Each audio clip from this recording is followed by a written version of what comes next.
Shalom and welcome to another in our series of podcasts from Temple Beth Am, a dynamic center for conservative Judaism in Los Angeles. This is a recording of a Shabbat teaching by Rabbi Adam Kligfeld. Most often at Beth Am on Shabbat afternoon, and in many communities, we take a look at next week's Parsha. And most often that's the Parsha of the Kriyat Torah, the Torah reading. This week, I want us to look not at next week's Torah reading, but at next week's Haftarah. As I mentioned before, these are the first words of Torah and the first words of Haftarah that I ever encountered seriously. This was my Bar Mitzvah Parsha way back when. And I remember I studied for my Bar Mitzvah Parsha with my Saba, my father's father, who was a Reform rabbi and a very significant influence in my life. And we studied the Torah reading about the census and what it means to count and how counting is a significant part of expressing love. And we studied the Haftarah. A Haftarah which I only re-encountered later as an adult is in some ways a terrible text. The outcome is lovely, but it's a text of trauma, as the prophet Hosea speaks about God's dismissing us, accusing us, our ancestors, of harlotry, and then pulling us back in.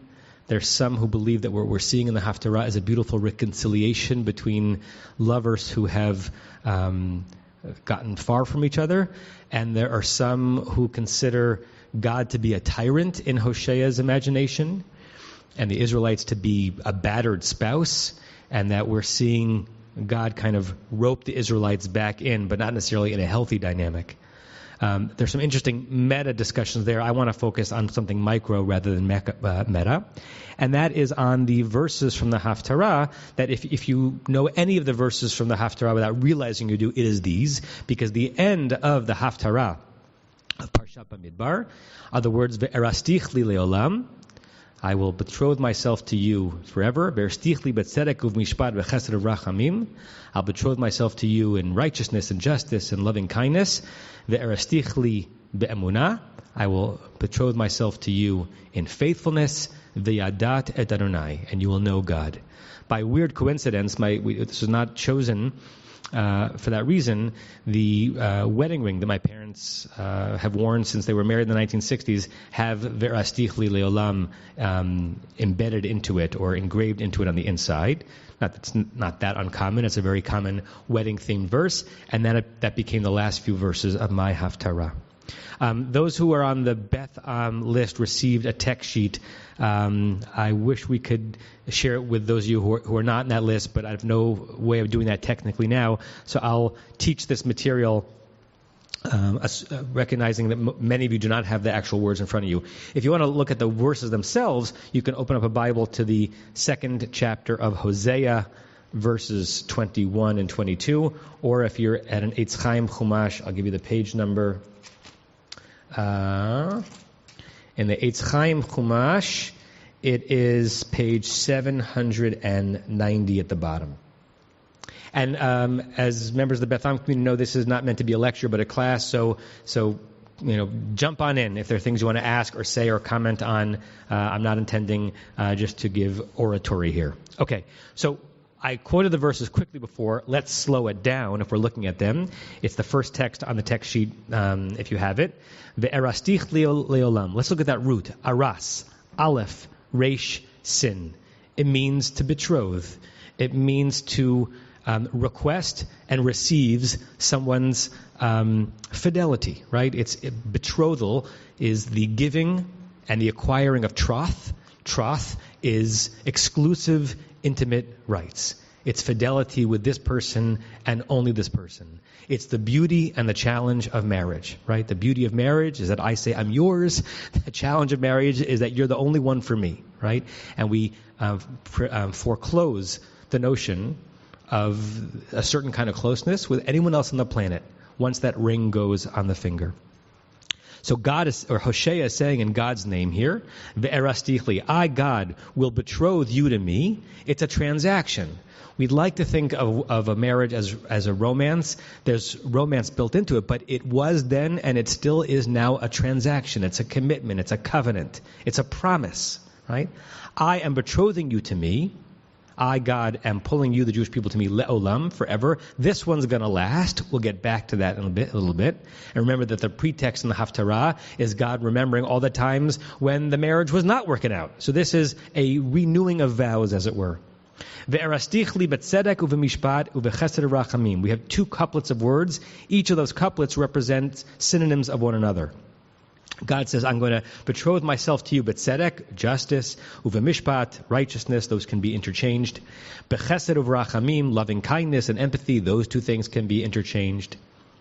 And then the next verse, ve'erastichli be'emunah, I'm going to betroth you to me with a sense of faithfulness. We'll break down that word in a little bit. The root amen is one of the most common used words in Western religion and the most least understood words. Aleph, mem, nun. What does the word actually mean? We translate it as faith, a believability, trust. We'll break down what that might mean. V'yadat et Adonai. And this is translated in several different ways. In some places it's translated as, and you will know God, meaning once I, God, re-betroth you to me, you'll really know what it's like to be in a relationship with me. Some people understand the yada here to be the intimate yada, right? In the Bible, yada can not just mean intellectual knowledge, but carnal knowledge. We're going to be in a carnal, flesh-based relationship. And some translate it, I think it's a I don't know, it's not quite a mistranslation, but I'm not sure it's exactly right. Then you shall be devoted to the Lord, as if somehow yodeya can be rendered as a sense of devotion itself. Okay.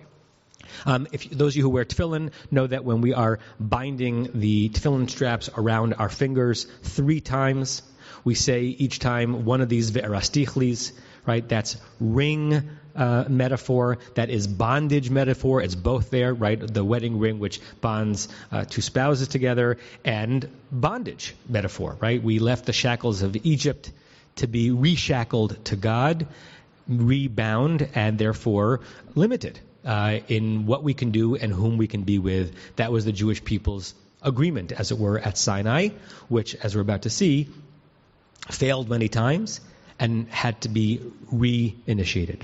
Okay, the next text on our sheet, which I know not all of you have, is a commentary by the Malbim, Rabbi Meir Leibush Wisser, who was a rabbi in the Kiev area in the 19th century.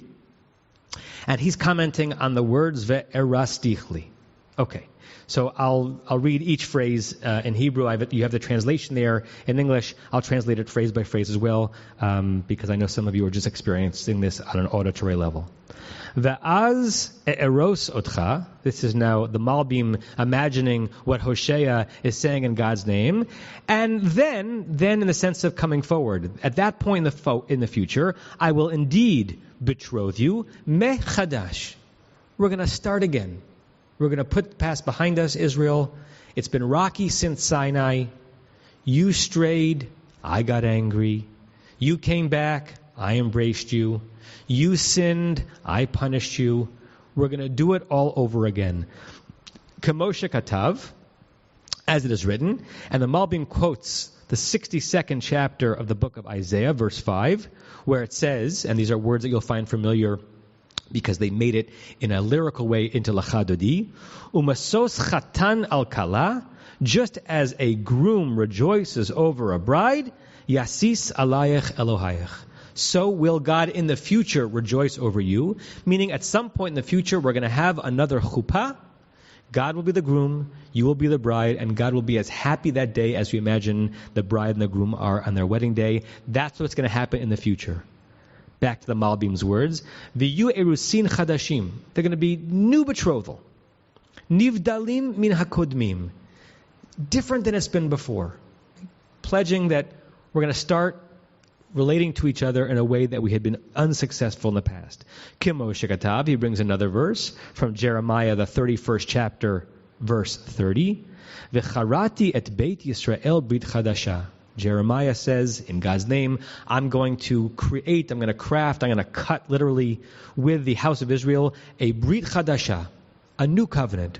Again, a renewal of vows.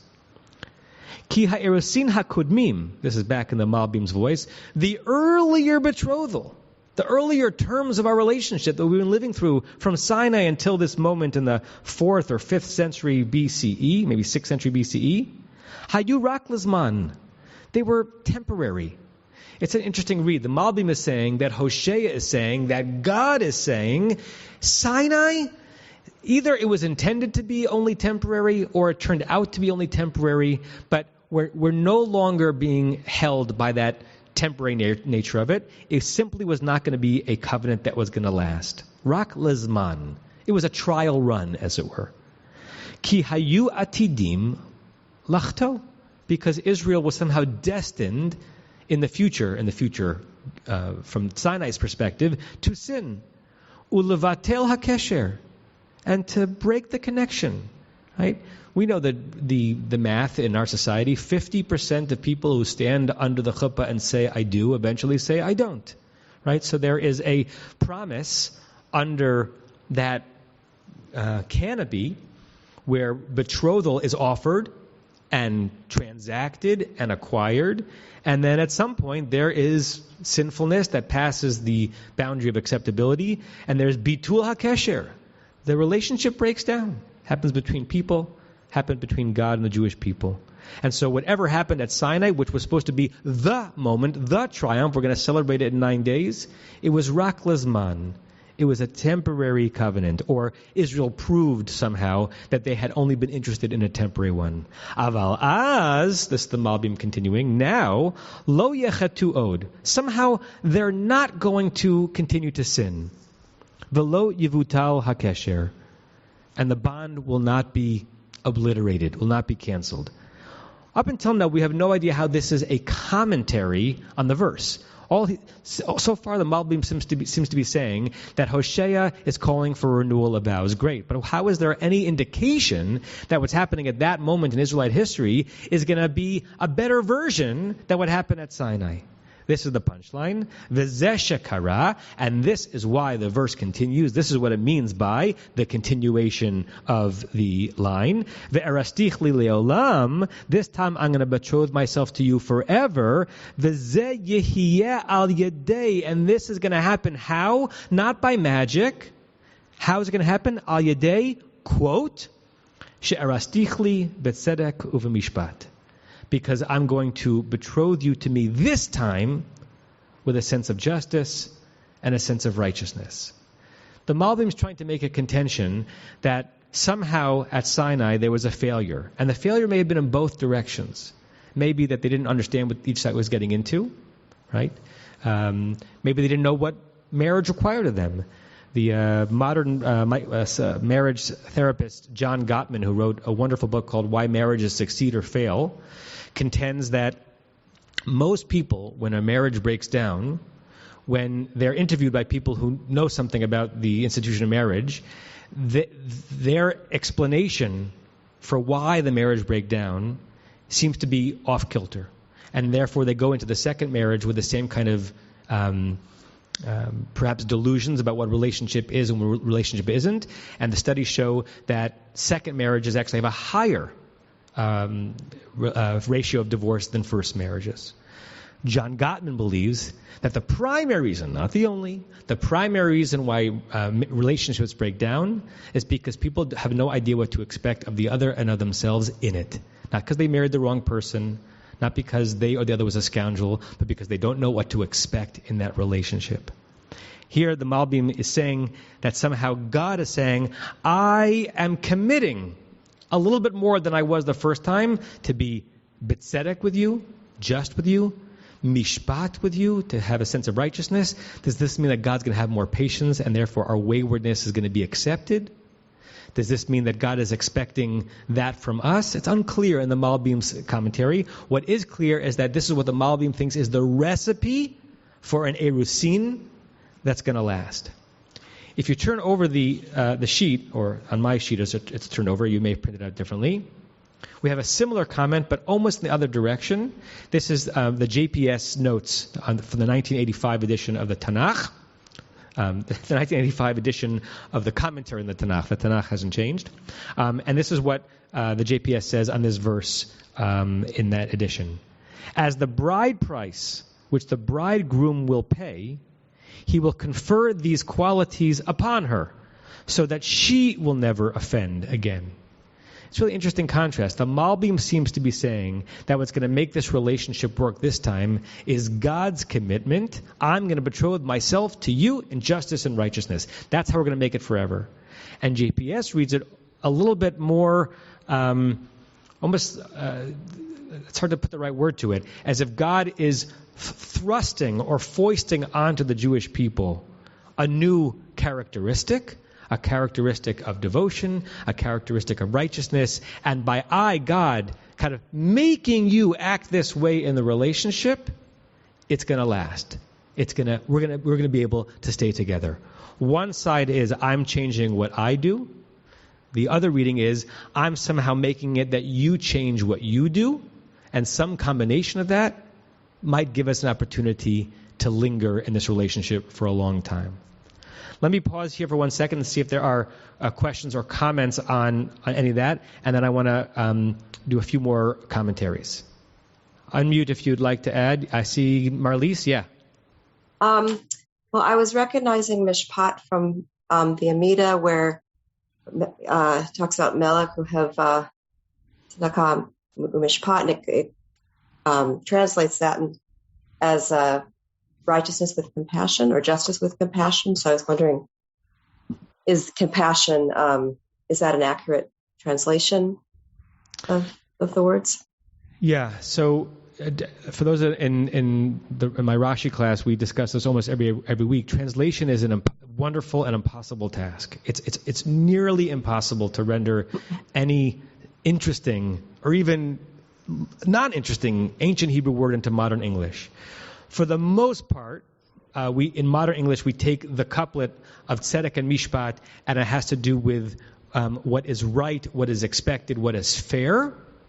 Tzedek tirdof asks us, we believe, to pursue justice. Justice has to do with what is due, what someone is due. And chesed and rachamim have to do with qualities that are more generous, more empathic, more giving of oneself, maybe more than one is due. Right? Maimonides, the Rambam, says that the definition of chesed is giving to someone even if they are not due it or more than they are due.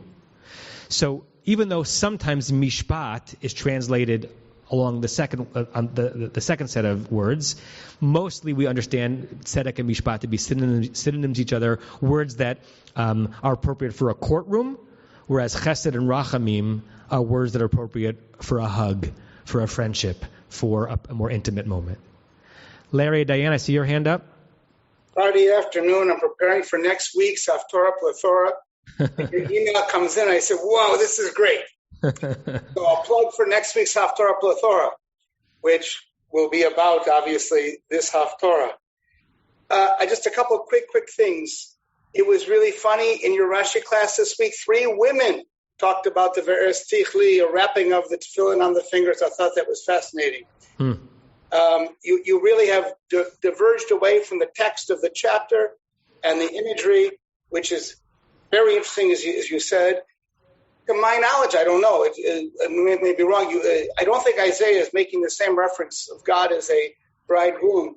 But the interesting relationship that Hosea has, God's the bridegroom, and it's Israel, actually. It's the nation of Israel that is the bride in this particular case, but the people are the bride.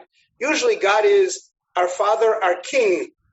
And the relationship, the hierarchical relationship of a father to children is quite different than the relationship between a husband and a wife, in this case. And the last thing I'm going to say, because I'll say everything else I want to say next week on the Haftarah Plethora, is I know that it's not the right interpretation, but when I rap and I say the Ve'eres Tichli, I'm thinking very distinctly that it's an erusin, which I think, I'm not sure that it does, maybe comes from the word eros, which is a love, a romantic love. I'm not sure if that's true. I've never heard anyone say that.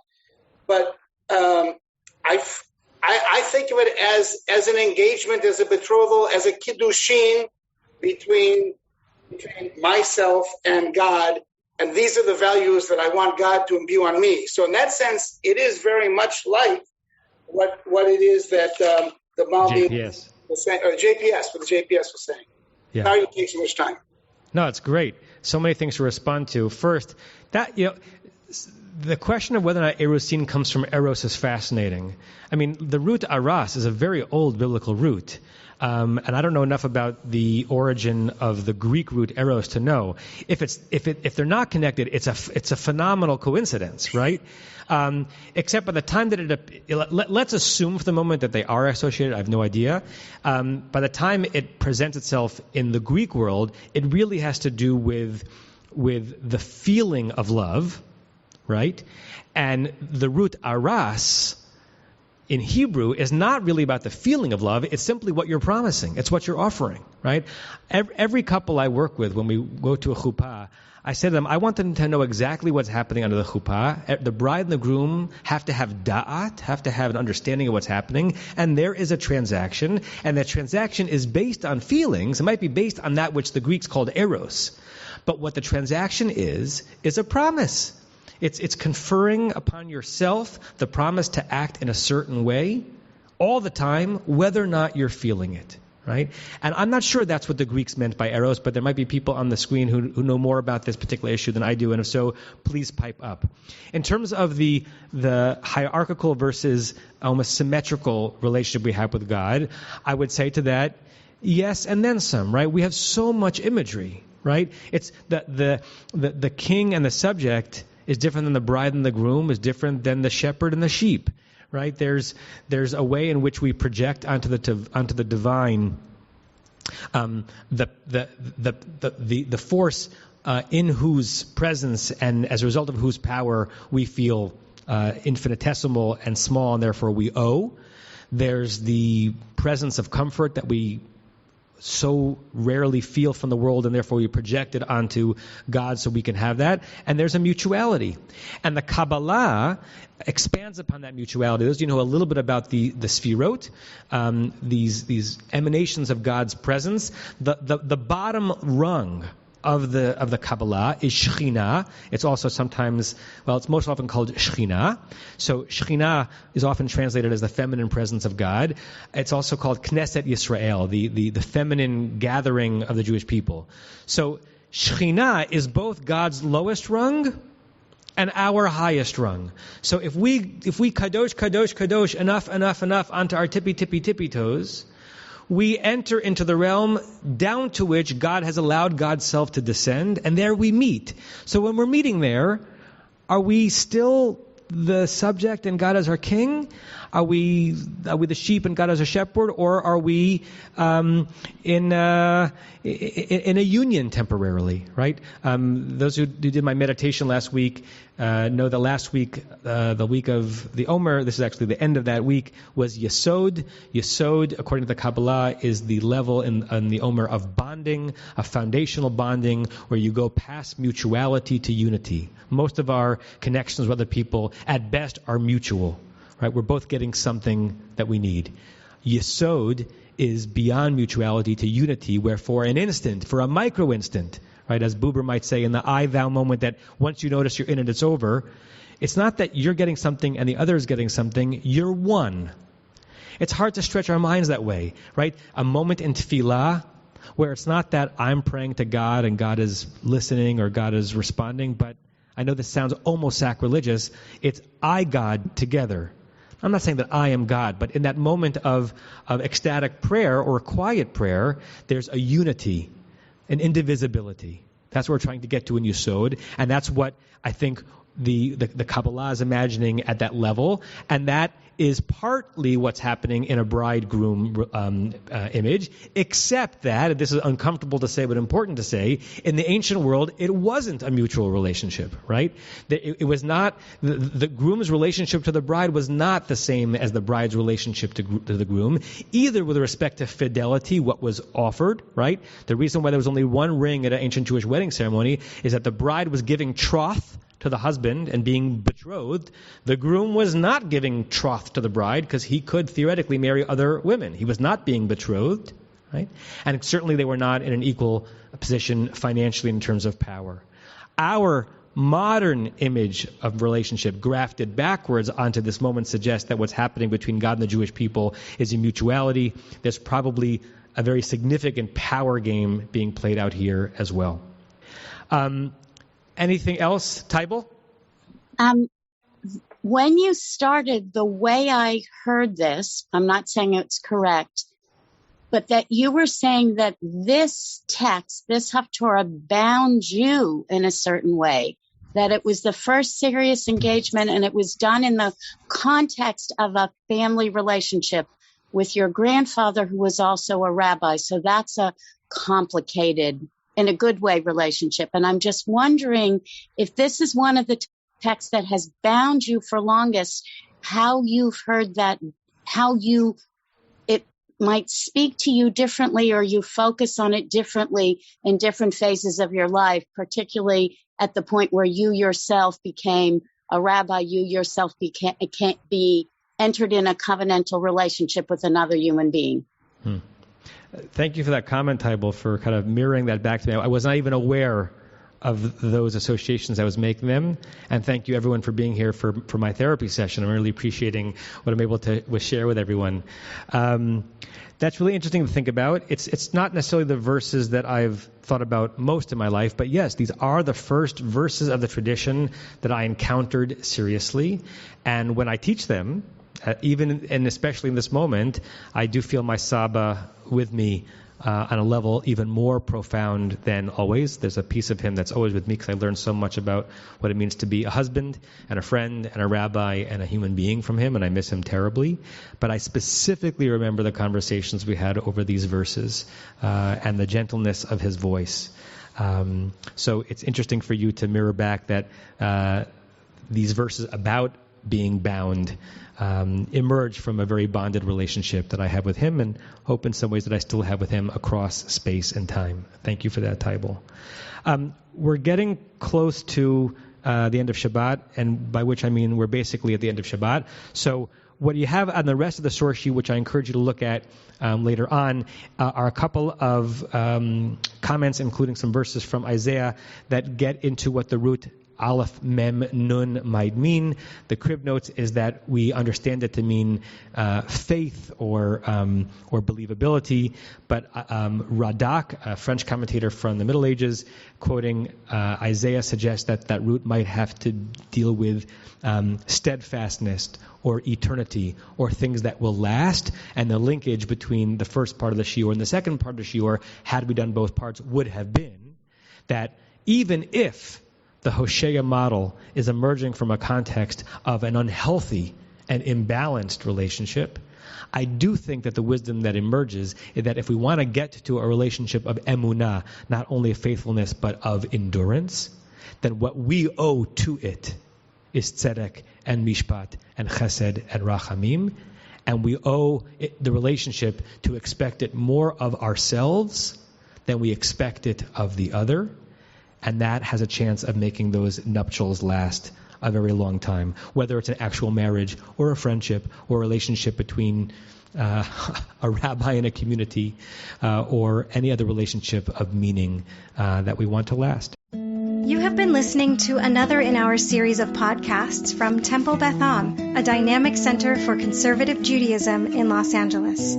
If you enjoy these podcasts, we invite you to write a review on the Apple Podcast site or wherever you get your podcasts. For more information about Temple Beth Am Los Angeles, go to tbala.org.